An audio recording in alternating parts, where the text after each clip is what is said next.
CBS News Bay Area Afternoon Edition with Ann Mekovic. Right now on the afternoon edition, San Francisco is preparing for Pride. The parade and the events leading up to it expected to draw thousands of people to the city. Thanks for joining us this Thursday. We are days away from the big celebration, synonymous with San Francisco, the city known as a safe haven for the LGBTQ community, with one of the largest Pride events in the world. The Pride Parade is in its 55th year, and Mayor Daniel Lurie and local law enforcement are focused on making sure it's a safe and welcoming event, especially in light of some heightened tensions around the country and the world. Police are going to be fully staffed at all stations with specialized units ready to respond. And officials have a message to anyone coming to the city thinking of causing trouble. But if you are thinking of committing hate crimes, robberies, breaking into anyone's car, San Francisco is not the place. I'm also here to remind you, please, dance like nobody's watching, but party like public safety is watching. Law enforcement leaders say the public should also remain vigilant, keep all personal items as close as possible. And we are learning that the San Francisco Pride Parade is facing some tough times as sponsors decide to pull out. Our Kara Singh. With a DJ that was having fun on the main stage. I love his jacket and the big crowd. Jose Perez's phone is a treasure trove of memories, reflecting 42 years of Pride parades. That's me working the main stage. As a longtime participant and volunteer, the event has always been deeply important to Perez and others within his community. I noticed that a lot of young people were coming to Pride, and the look that you see in their face, you know, when they come out and they can express themselves with just being themselves, being able to hug each other and wear whatever they want and be themselves and be with the tribe, be with people that are like them. But the future of the event he loves is uncertain. Organizers say ticket sales are lower than normal, and notable sponsors like Comcast, Anheuser-Busch, and beverage giant Diageo pulled out of this year's event, leaving the organization in a deficit. Right now I'm about $175,000 short. A deficit Suzanne Ford, the executive director of San Francisco Pride, is desperately trying to fill. How many people show up at the event? How many people donate? We still have tickets to sell at sfpride.org for the grandstands, for the parades and City Hall party and the Pride Pass. And so, you know, if people were to stay home, it could cripple us. Ford says operating costs for the event total about $3 million. The bulk of its funding comes from corporate sponsorships, some of which have slowly rolled back their support. Without that money, Ford says programming for next year's parade might be altered. You know, I'm not ready to throw in the towel yet. If we gave up when it looked like things might be in jeopardy, then we would never have got through 2022. As for Perez, seeing sponsorships disappear hurts. Those brands that abandoned us this year, that turned their back on us, and we don't need you when we're having a good time. We need you when we really need you, like now that we're in danger. But he remains optimistic. We're a beacon of hope. Anything could happen.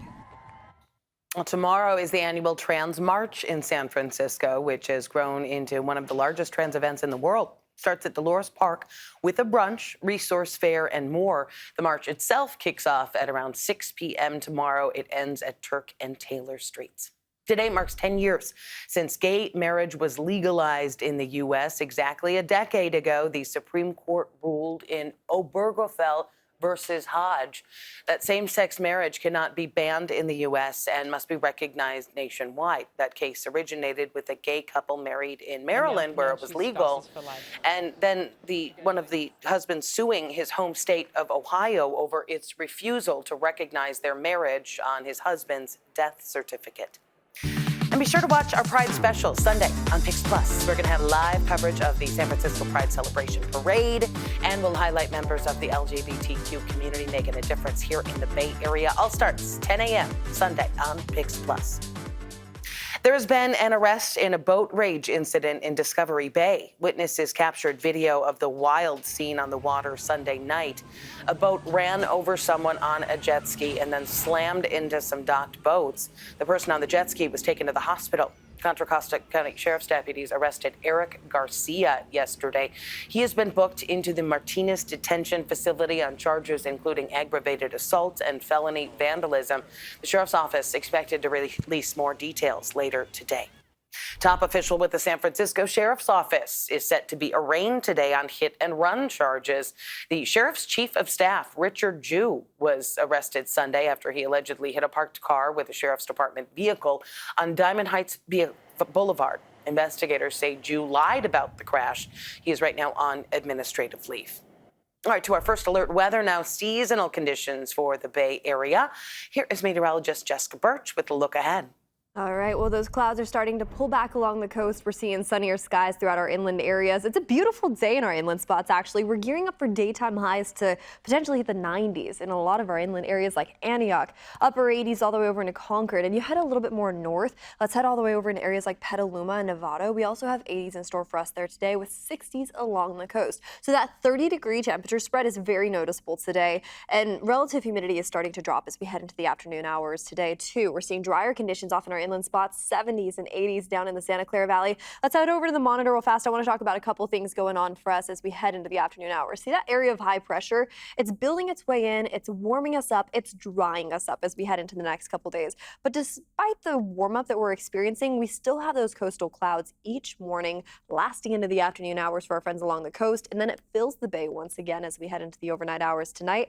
More on this coming up in just a bit. States can now prevent Planned Parenthood from getting Medicaid funding. That is because of a 6-3 Supreme Court ruling today that said the clinic cannot sue South Carolina over funding cuts. This all started with an executive order stripping Medicaid funding from Planned Parenthood in South Carolina in 2018. In that order, the governor argued that the payments amounted to a taxpayer subsidy for abortion. South Carolina has a 6-week abortion ban.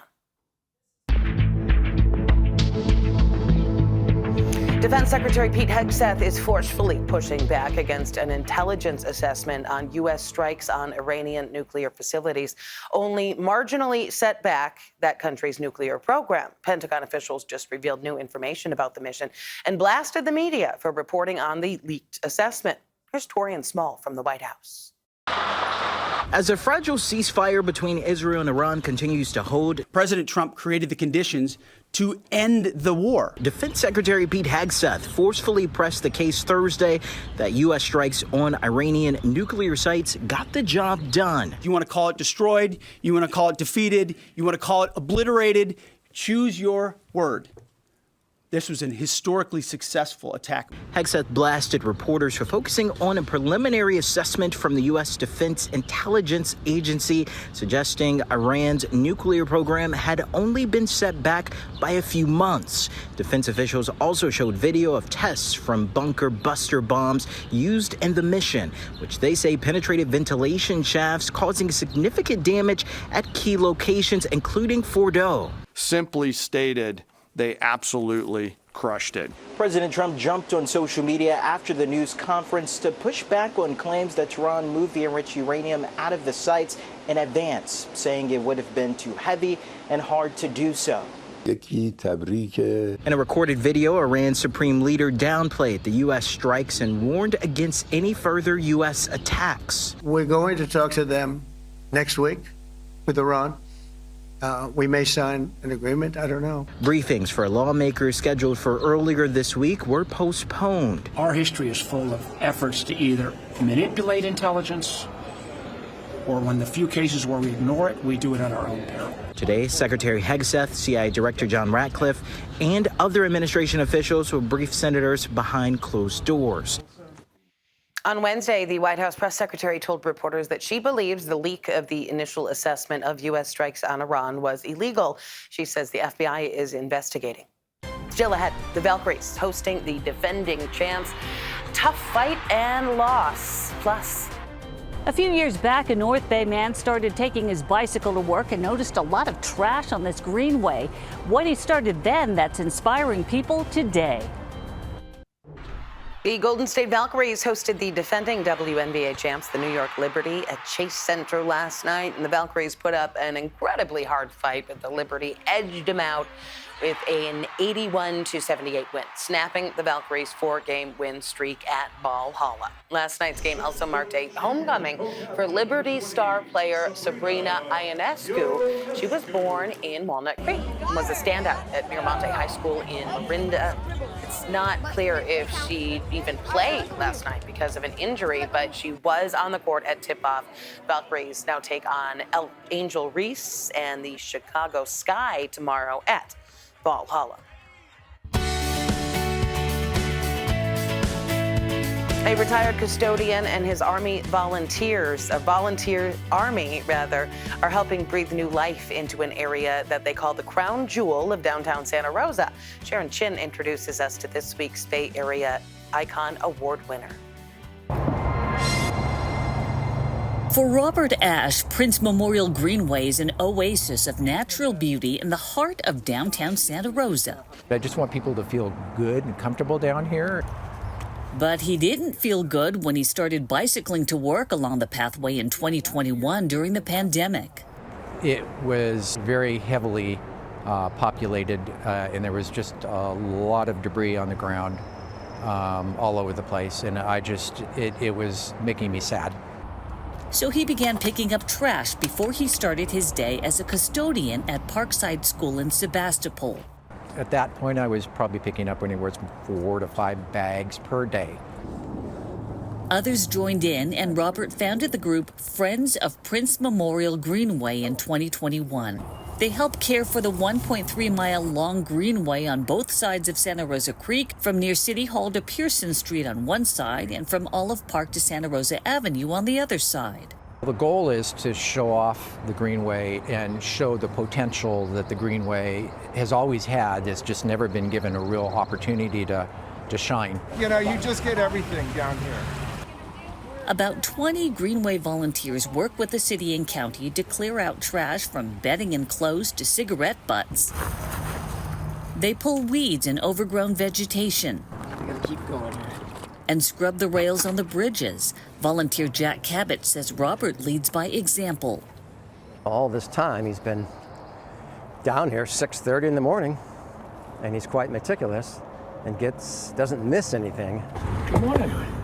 Robert's become the Greenway's ambassador. Since he retired last year, he volunteers along the trail a few hours every day. He tries to stay ahead of the garbage left behind. It doesn't take long to fill a trash bag. And that little trip down there. 5 minutes. If that. We'd have to probably do a little clearing down there. Robert and his volunteers are also drawing more visitors to the Greenway. They've helped restore American Disabilities Act access routes to the creek, clean up vandalized murals, and paint the plaza that's on the backside of the Hyatt Regency Hotel. Volunteers even printed a brochure inviting visitors on a walking tour of the Greenway, so they can enjoy the fruit of Robert's revitalization efforts, like Kaya Alvarez. Just doing what he loves to do. So it's such a blessing to have someone like him that has such a beautiful heart. I have got to be down here doing it. It's just something that I have to do. So for beautifying the Prince Memorial Greenway, this week's CBS News Bay Area Icon Award goes to Robert Ashe. And you can nominate a local hero for a CBS News Bay Area Icon Award on our website, kpix.com/icon. All right, back to our first alert weather, because weekend is right around the corner. Let's take another look outside from our Black Mountain camera and check back in with meteorologist Jessica Birch. It was crazy this morning. We were dealing with such cloudy conditions down there, and now it's clear as can be. So let's actually head all the way over into the Santa Clara Valley and start off with our daytime highs. We're gearing up for 70s in San Jose and Los Gatos. We have some low 80s trickled in there too, just along the foothills. Notice the coast holding on tight to 60s today in Half Moon Bay, Pacifica. Upper 60s. The more north we go, all the way up into San Francisco, and then we top off off today in the 80s throughout all of wine country, with the exception of Napa, seeing upper 70s this afternoon. So beautiful clear skies. We're also dealing with very mild temperatures. Now let's actually take a quick look at what this area of high pressure is doing for us, though, because it's going to continue to warm us up as we head into the coming days.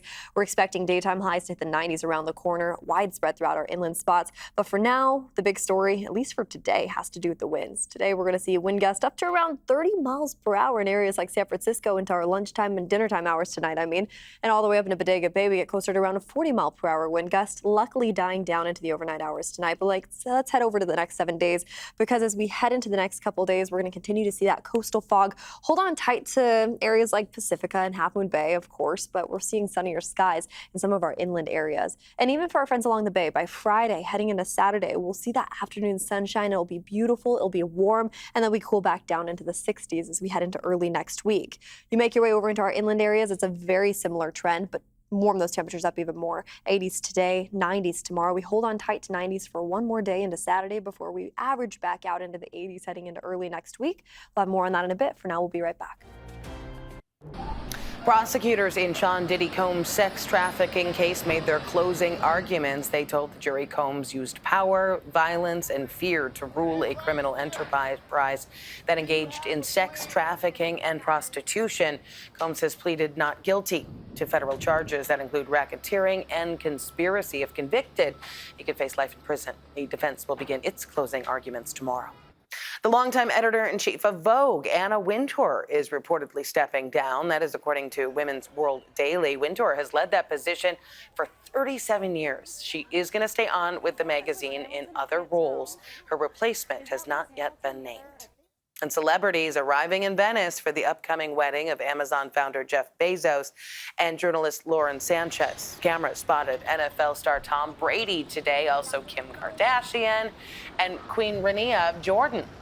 Sources say the three-day festivities are kicking off now, starting with an open-air gathering in the cloisters of the Madonna del Orto, a medieval church. But the wedding, you might have heard, comes amid a lot of protests, with some people saying it's turning the city of Venice into a private amusement park for the rich. We'll be back. Well, check out this adorable feed that is gaining popularity. This is the Denali Puppy Cam, where viewers can watch sled dog puppies live at Alaska's Denali National Park. You can see the puppies there playing and interacting with staff members. So cute. The litter is just over a month old, and the pups all have weather-related names like Storm and Fog. They will eventually be trained to become Denali sled dogs. That is it for the afternoon edition. Remember, we are streaming 24/7 on the free CBS News app. Meantime, enjoy your Thursday afternoon.